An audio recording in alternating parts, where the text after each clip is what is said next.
Hello প্রিয় দর্শক, কী অবস্থা সবার? আশা করি সবাই ভালো আছে। তো এই মুহূর্তে তো সবাই জেনেই গেছে যে বাংলাদেশে তুল কালাম লাগিয়ে দিছে তুফান, পুরা বাংলা ফিল্ম ইন্ডাস্ট্রি পরে আবার আগের মতো জায়গায় দিছে।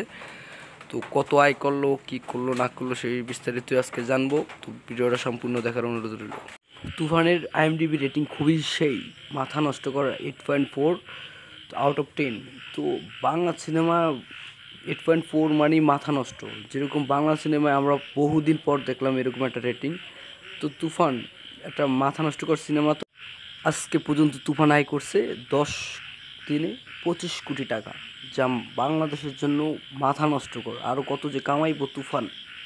রায়ান রাফি অ্যান্ড সাকিবের যে একটা মানে খেলা দেখাইছে, পুরা মাথা নষ্ট। তুফান তুফানের মতোই হয়েছে। তো আশা করি বাংলাদেশ সিনেমা এভাবে আগে যাবে। তো আজকে নিউজ এই পর্যন্তই। ভালো লাগলে চ্যানেলটা সাবস্ক্রাইব করে দেবেন, লাইক দেবেন, সবসময় আমাদের পাশে